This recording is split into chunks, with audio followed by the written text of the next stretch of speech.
Imagine a fighter so agile, so lethal, it could dance through enemy fire and strike before anyone even saw it coming. In the skies over the Pacific, one name sent chills through Allied pilots: the Zero.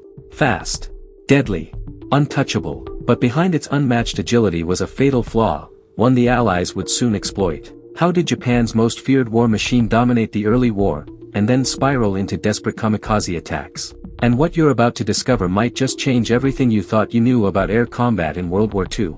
This is the Mitsubishi A6M Zero, Japan's aerial assassin that ruled the skies in the early years of World War II.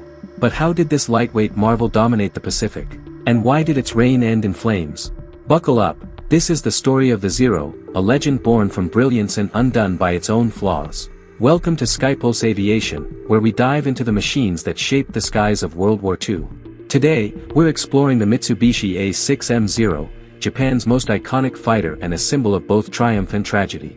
From its jaw-dropping debut at Pearl Harbor to its desperate final days as a kamikaze weapon, the Zero's story is one of engineering genius, battlefield dominance, and fatal vulnerabilities. In this episode, we'll uncover the revolutionary design that made the Zero untouchable, its unmatched dominance in the early Pacific War, the turning points that exposed its weaknesses, and why, even today, the Zero remains a legend in aviation history.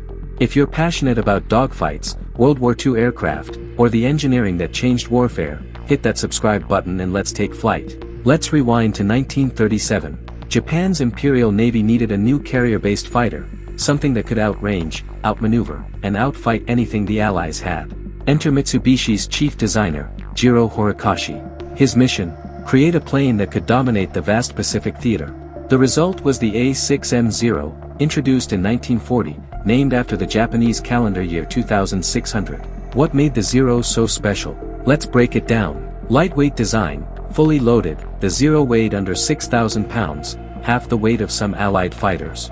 This was achieved by using a new aluminum alloy, T7178, and minimizing structural heft. Incredible range. With a range of over 1,900 miles, it could strike targets far beyond what any Allied fighter could manage. Imagine launching from a carrier near Japan and hitting the Philippines, then flying back without refueling.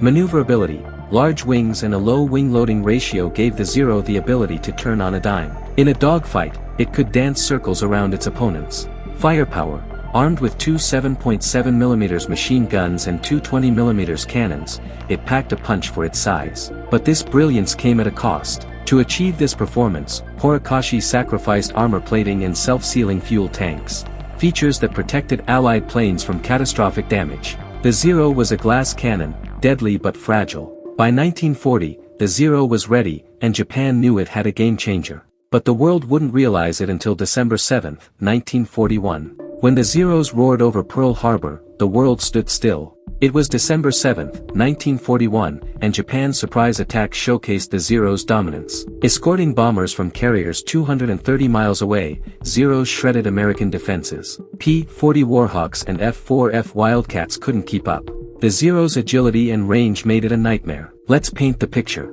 In the Philippines, Zeros decimated American airfields, destroying planes on the ground and in the air. In Malaya, they outmaneuvered British Buffaloes, which were no match for the Zero's tight turns. Over the Coral Sea and Midway, Zeros escorted Japanese bombers with precision, striking fear into Allied pilots. Why was the Zero so feared? It wasn't just the plane, it was the pilots. Japan's naval aviators were among the best, trained to exploit the Zero's strengths. In a low-speed dogfight, the Zero was untouchable. Allied pilots reported Zeros pulling turns so tight they seemed to defy physics. But here's a chilling stat. In 1941, the Zero had a kill-to-loss ratio of 12-to-1 against Allied fighters. That's right, for every Zero shot down, 12 Allied planes fell. Yet, cracks were already forming. The Zero's lack of armor meant that a single well-placed burst could ignite its fuel tanks. Allied pilots just didn't know it yet. The Zero's invincibility didn't last. By mid-1942, the Allies began to adapt. The turning point came when a damaged Zero crash-landed in the Aleutian Islands. Recovered by American forces, this Akutan Zero was dissected and tested. Its secrets were laid bare. No armor meant it couldn't take hits. No self-sealing tanks meant it burned easily. At high speeds, its controls stiffened, limiting its agility. Armed with this knowledge, Allied pilots developed new tactics. The boom and zoom method was key: dive in fast, fire, and climb away before the Zero could turn. Planes like the F6F Hellcat and F4U Corsair, introduced in 1943, were game changers. These fighters had more powerful engines, up to 2,000 horsepower versus the Zero's 950, heavy armor and self-sealing tanks, superior firepower with 6.50 caliber machine guns. At the Battle of the Philippine Sea in 1944, the Zero's dominance crumbled. Nicknamed the Great Marianas Turkey Shoot, Allied pilots shot down over 600 Japanese aircraft, many of them Zeros, with minimal losses. The Zero's design, unchanged since 1940, couldn't keep up. Japan's industry struggled to produce better engines or heavier airframes, and pilot quality declined as experienced aviators were lost. The hunter had become the hunted. By 1944, Japan was on the defensive, and the Zero's role shifted. With no hope of matching Allied air power, Japan turned to desperate measures: kamikaze attacks. The Zero, once a symbol of precision and skill, became a guided missile. Young, barely trained pilots flew Zeros packed with explosives into Allied ships. It was a tragic end. The Zero's lightweight design, perfect for dogfights, made it a poor choice for kamikaze missions. Its thin frame couldn't withstand anti-aircraft fire, and many were shot down before reaching their targets. By 1945, the Zero was obsolete. Allied air superiority was absolute, and Japan's airfields were in ruins. The Zero, which once struck fear into the Pacific, was reduced to a relic of a lost cause. So, what made the Zero a legend? Let's analyze. Engineering trade-offs. The Zero's lightweight design was a double-edged sword. Its agility and range were revolutionary, but its lack of armor was a fatal flaw. Could Japan have balanced protection and performance? Unlikely, given their resource constraints. Tactical evolution. The Zero thrived in an era of low-speed dogfights. As warfare shifted to high-speed, high-altitude combat, it couldn't adapt. This teaches us that adaptability is as crucial as innovation. Cultural impact. The Zero remains a symbol of Japan's wartime ambition and ingenuity.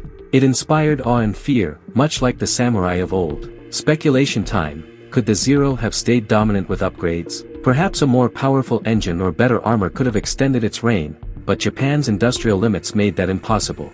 What if the Allies hadn't captured the Akutan Zero? The war's air battles might have dragged on longer, but the outcome was inevitable. Today, restored Zeros fly in air shows, a reminder of a time when a single plane could change the course of battles. The Mitsubishi A6M Zero was a marvel of engineering, a terror in the skies, and a lesson in the limits of innovation. It dominated, it faltered, and it left a legacy that still captivates us. Would you have dared to face a Zero in a dogfight? Drop your thoughts in the comments below. If you loved this deep dive, give us a like, subscribe, and hit the bell for more stories of WWII's greatest aircraft. Until next time, keep your eyes on the skies.